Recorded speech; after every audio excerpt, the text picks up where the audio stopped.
From Indianapolis, with an eye on every corner of Indiana, this is IBJ Media's Inside Indiana Business with Gary Dick. Presented by Ice Miller and Indiana University. From the sun's rays to the power of the wind to using hydrogen to fuel big rigs, Indiana Governor Eric Holcomb weighs in on the state's strategy to harness all that nature has to offer and the potential economic impact. Plus, how a company with roots in a small Indiana town is playing a big role in pioneering human tissue research in outer space. And what the former center of Indiana's limestone industry is doing to save its once bustling downtown. Hello and welcome to Inside Indiana Business. I'm Gary Dick, coming to you this week from the Indiana State House in downtown Indianapolis, where there is growing interest and momentum around making Indiana a hub for clean and renewable energy. And there was a development this week that really underscores that effort. In Northwest Indiana, Israel-based Doral Renewables broke ground this week on phase 2 of the largest solar project under construction in the entire nation. The $1.5 billion Mammoth Solar Farm will ultimately span more than 13,000 acres across Stark and Pulaski counties. Wind farms also continue to populate the Hoosier landscape. Indiana number 12 now in the nation in terms of wind energy. And from solar and wind to the electrification of the auto industry, a joint venture between global auto giant Stellantis and Samsung SDI in South Korea, investing more than $2.5 billion to build an EV battery factory in Kokomo with plans for 1,400 jobs. General Motors investing nearly $500 million to expand and upgrade operations at its Marion Metal Center to support EV production. And we expect to hear news in the coming weeks regarding plans from GM and South Korea's LG Energy Solution for nearly $2.5 billion EV battery plant in New Carlisle near South Bend. That could mean more than 2,000 jobs. Indiana Governor Eric Holcomb believes the state is positioned very well for massive investment in the energy sector. He's leaving this weekend on a trip to Egypt, where he will address a global climate summit, and it'll also focus on energy investment and jobs for the state. Governor, you're going to Egypt. You will address COP27, a major United Nations global climate summit. Why is it important to make that trip and be involved in this summit? Well, I'm kind of living up to what I say and preach, and that is every day I try to take Indiana to the world and bring the world back to Indiana. Little did I think about including Egypt in that when I originally said it some years ago, but it led to a discussion with Karen Pierce, the Ambassador Karen Pierce from the United Kingdom, pre-COVID, and I was just bragging about the state of affairs in Indiana and all the practical, pragmatic steps that we were taking, both government, academia, and the private sector, that's really responding to the demands and the needs of their customer base. And it's an impressive list of what's been accomplished, and I'll have an opportunity to, because I was invited, to share some of those solutions to this issue that we're all grappling with. So BP, GM, any number of high-profile companies with a presence here are going to be there as well. Yeah, there'll be a long list of private sector companies, and obviously for a state like Indiana that's ranked number one in terms of manufacturing, we want to make sure 10 years from now we're still ranked number one in advanced manufacturing. And so when you look at just the auto industry or agriculture, for two examples, we want to make sure that all the innovation that's occurring, that's really driving the possibility that we now have more sources, alternatives to choose from, that puts us in a position of strength. I just returned from, as you'll recall, Germany, and they were in a position to where they were solely dependent on one source of energy, and because of geopolitical affairs, that became threatened and obviously put them in a weaker or vulnerable position. I don't want that to occur here. What's the potential from an economic development standpoint from new energy, renewables, alternative energy for Indiana? The Mammoth Solar Project, massive project up in Northwest Indiana, phase 2 kicking off this week. Yeah. Investment in all of those things, what's the potential? Massive. And the transformation is occurring. Our companies are making these investments to make sure that they're global leaders, again, a decade from now. So when you consider BP, the largest inland oil refinery in America, when you consider Cleveland Cliffs, one of the biggest steel producers that's supplying about half the auto market in America for automobile production. These are two companies that the supply chain is dependent upon, you might say, in order to meet their needs and their customer base. And so when you think about the electric vehicles becoming ever more popular, and will as the coming years unfold, we got to make sure that we're in a position to continue with the workforce and with the raw materials to supply. We're the number one steel producing state in America. About 28% of America's steel is produced here. So we hope to be the same 10 years from now. You mentioned the electrification of the auto industry. Already some big deals announced here. Stellantis joint venture in Kokomo, potentially a GM joint venture in the South Bend area, New Carlisle, that could be happening soon. Billions of dollars of investment, tens of thousands of jobs. What's the potential in that area? Well, it's just more options for our workforce to stay close to home and not seek opportunity elsewhere when these industries and ecosystems transform themselves. And we've talked a lot about the private sector. We've got Purdue University, we've got Indiana University, Notre Dame University, who are leaning heavily into the future in order to make sure that we continue here in the state of Indiana to offer reliability, sustainability, and affordability of our energy sources. And that means citizens, taxpayers, and the business community. And so, for sure, when we're looking at enticing or trying to lure battery manufacturers or electric vehicle production, this is critically important to their business model and to their plan. And so we're happy to be good partners. Yeah, very quickly to those critics of electric vehicles, renewables, is the message this is happening whether we participate or not as a state, and we want to participate? Well, I would say, not to be derogatory, but you're kind of living in a fantasy world if you don't think the market is responding to demand. And so for that reason alone, we want to make sure that we have a canvas of options, different colors, pink, blue, turquoise, green, of energy sources, whether it be nuclear, hydro, wind, solar, coal, gas, oil. It's an all the above approach, and having more options, alternatives, makes you stronger. Much more with Governor Eric Holcomb from the governor's office here at the Indiana State House, and the state's drive to cash in on clean energy. How businesses like Cummins are part of a group driving hard to land one of the few hydrogen hubs potentially in the country right here in Indiana. Welcome back to the governor's office at the Indiana State House, and efforts to drive clean energy investment in Indiana. Could the state of Indiana become a hydrogen hub? Well, there are those who believe it is the next big thing in clean energy. Cummins is a great example of an Indiana company pushing for a portion of the $7 billion the U.S. Department of Energy is making available to create a hydrogen hub potentially in Northwest Indiana. Joined again now by Governor Holcomb. Hydrogen, people don't talk a lot, or you hear a lot about it, but I know a lot of potential there. What's the potential for a hydrogen hub? Because it potentially could be located in the Midwest, and there's a real chance that Indiana could be the spot. It could be the sweet spot, so to speak, in the nation. And we have come together, a number of governors have come together in the Midwest, and a bipartisan effort.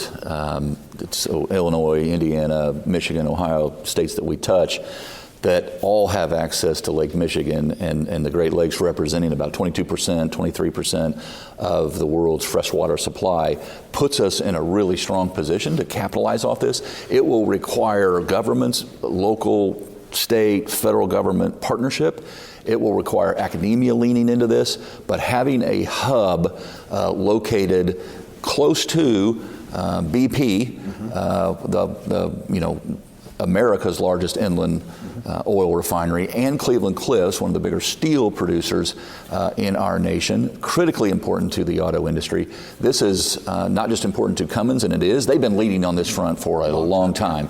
So now what they've been preaching, the world is starting to really take note of, not just in terms of the truck fleet, but in terms of a energy source and supply that adds to our portfolio. I think some people look at clean energy and a focus on that as maybe a nice thing to do, but it sounds as though there's a real bottom line impact potentially that could be a big payoff for the state of Indiana. Yeah, we don't want to be flyover country in any example, and we know that there are companies that are looking for these sources of energy that want to not just contribute to the exploration and the innovation of it, but also to be a customer from it. Mm-hmm. And so we want to be able to promote and offer whether it's nuclear, solar, wind, coal, oil, gas, an all the above approach. And that's the way we get to high quality of place. Indiana Governor Eric Holcomb, thank you for taking the time to host us here in your office at the State House, and we look forward to following up when you get back from Egypt. As do I. All right. Well, the state is answering the bell in other areas of clean energy as well. If you look at the state investing $100 million in federal funding to begin installing more than 100 EV fast charging stations at interstate exits and major highways in Indiana. They'll be able to juice most EV batteries up to 80% in less than 20 minutes. Purdue engineers are working to better the 20-minute charging time. They've invented a cable that could fully recharge electric vehicles in just 5 minutes. And students in 6 Indiana school districts will soon be riding to and from classes in electric buses, all part of a $1 billion federal project that goes nationwide. Well, if you can't beat them, join them. In a sense, that is the new strategy some Indiana cities are adopting to push economic development forward. Cities like Elkhart, South Bend, Mishawaka, Goshen in northern Indiana, instead of competing for business, they are now collaborating to a much greater level as a regional force to attract new companies. Elkhart Mayor Rod Robertson explains why it makes sense. South Bend cannot be like Elkhart, so it has its unique strengths. Elkhart has its unique strengths. Even Mayor Wood, I'd like to put it, he's kind of the squeeze play over at Mishawaka between South Bend and Elkhart, and he has his unique strengths, and so does Goshen as well. So since we're all unique, we can literally focus ourselves around the quality of place, quality of life equation differently than each other, which is why we don't compete with each other. And you can hear much more from Elkhart Mayor Rod Robertson. He's my guest on the Business and Beyond podcast starting Monday. You can find it at InsideIndianaBusiness.com.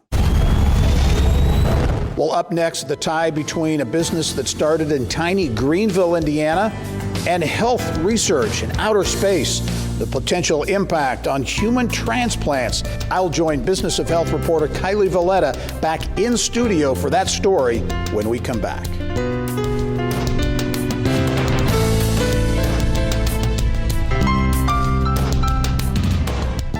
This is Alex Brown. Get caught up on the state's top business news every business day with Inside Indiana Business Radio on demand. This twice-daily podcast features our statewide Inside Indiana Business Radio reports with additional bonus content that you can listen to anytime, anywhere. You can listen now on the podcast page at InsideIndianaBusiness.com or subscribe for free on Apple Podcasts, Spotify, or wherever you get your podcasts. 3, 2, 1. Go for launch. We are back in studio now with the story of small-town Indiana innovation on a journey to outer space. It could revolutionize the human transplant process. A made in Indiana 3D bioprinter now rocketing toward the International Space Station. Business of Health reporter Kylie Valletta here now with more. Kylie. That's right, Gary. This is not your average 3D printer. The Biofabrication Facility, BFF for short, prints human tissue in space for a variety of issues. The bioprinter is an all-Hoosier effort in southern Indiana at Redwire, formerly TechShot. The Florida-based company recently acquired TechShot, which has operated in southern Indiana for nearly 35 years. About the size of a dishwasher, the BFF is the first ever system able to manufacture human tissue in microgravity. Scientists here on Earth haven't been able to successfully 3D print human tissue. Much of that is because the soft material collapses under its own weight into a puddle. Well, printing soft tissue in space eliminates the pull of gravity, so the structures don't collapse. One space customer is a research center focused on the warfighter. Redwire will bioprint a human knee meniscus in space, since the injury is one of the most common in the military. The meniscus will then be sent back to Earth and studied in a lab. Redwire Vice President of Corporate Advancement Rich Bowling says not only did Hoosiers build the bioprinter, they'll also be operating it while it's in space. We have our own mini mission control here in Floyd County, where we talk directly to the astronauts who are our hands, and eyes on board the station. And once they get the BFF set up for us, then we actually take over from our little mission control here, controlling the equipment, running the machine. And then we do have video. We actually have video inside the device we can see while we're operating it. And it's so amazing to us, it never gets old, to see things floating around inside of our equipment. And the fact that the space station is flying over the Earth at 17,500 miles an hour is something that's never lost on us, for sure. We are all striving toward the day when we can manufacture a complete organ, a complete piece of tissue for transplantation into someone sick on Earth. We're off the Earth for the Earth with biofabrication facility. And I wouldn't say that that's going to happen perhaps even by the end of the decade, but that is something we're striving for. There's also the regulatory process that has to come along as well. This is something no one's ever done before. So I think there's going to be some learning on both sides of the process, whether it's the technology side and the regulatory side. But I think together we're going to achieve something that will change a lot of lives for the better. And Redwire is no stranger to the International Space Station. It has 7 devices on board the space station now, and today's launch will bring the total to 9 payloads.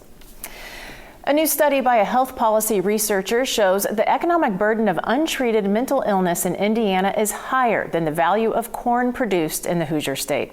Indiana University Fairbanks School of Public Health Associate Professor of Health Policy and Management Justin Blackburn says the study puts the economic impact at an estimated $4.2 billion a year.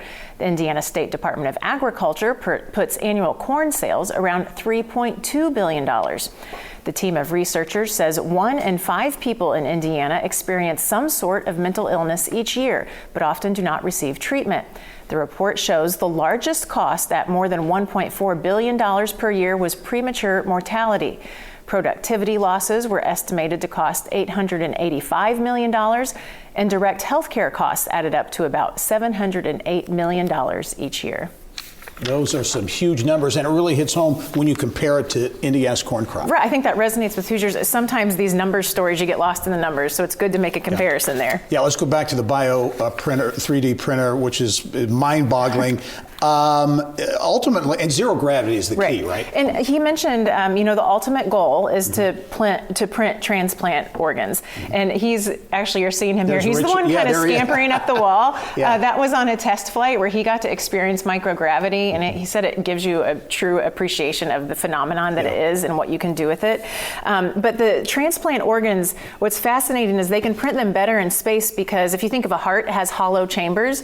So in space where there's not gravity, you can better print hollow chambers, and you can better print blood vessels that have to stay open. So not having gravity helps all of those things. Very quickly, Redwire, formerly TechShot, best sales year ever, right? For that location in southern Indiana, their best sales ever. And he says every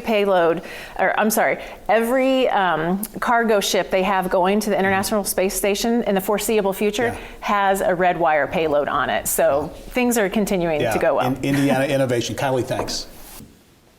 Well, think limestone, think southern Indiana, especially the small town of Steinsville. See why a landmark that was once the center of this limestone boom town is on the brink of extinction. And here's what to expect in this week's IBJ. IU researchers working on a virtual reality treatment to help addicts recover. New ownership means big changes for a Northside Indianapolis senior living community, and what Noblesville is doing to attract companies to Innovation Mile. Well, in today's environment, the economy top of mind for all Hoosiers. Join us Monday, November 14 for IBJ's 2023 economic forecast. You can register by November 8. And Northeast Indiana, mark your calendars for Engaged Northeast Indiana on Tuesday, November 29. More information at ibj.com/events or scan the QR code on your screen.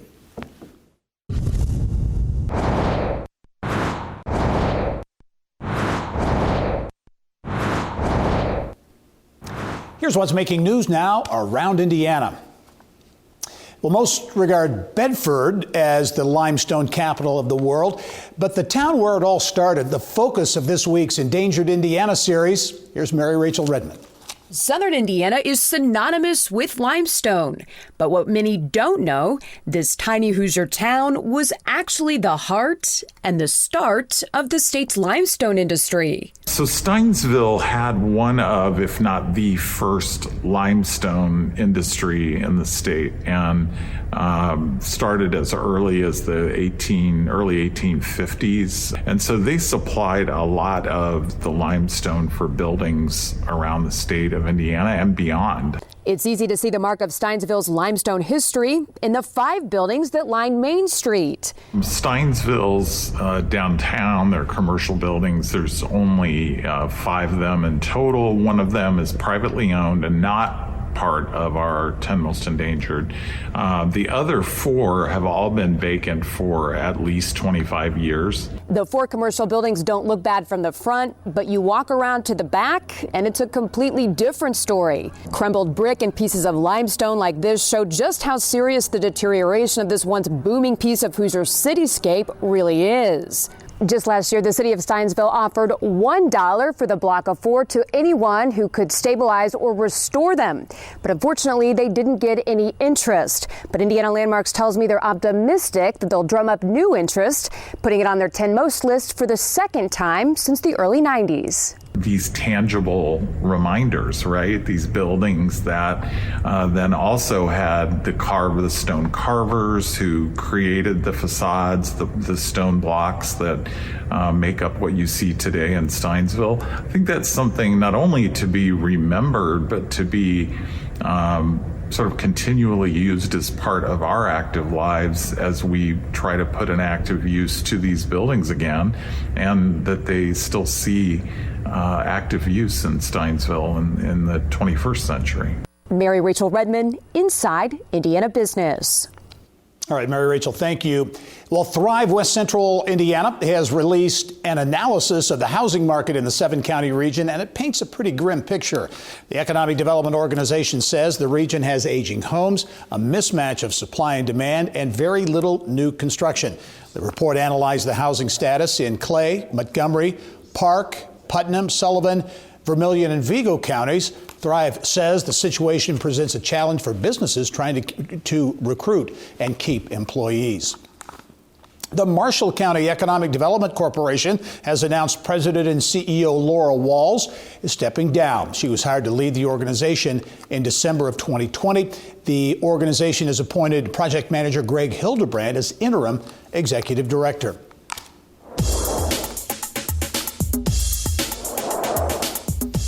Time now for Eye on Education, brought to you by PNC Bank. Co-Learn Academy, a virtual charter school based in Arizona, applied earlier this year to open a school in Indiana, but has now withdrawn that application.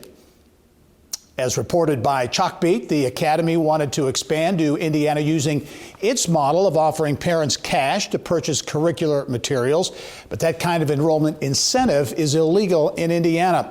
The school had sought authorization from Education One, the charter authorizing arm of Trine University in Angola.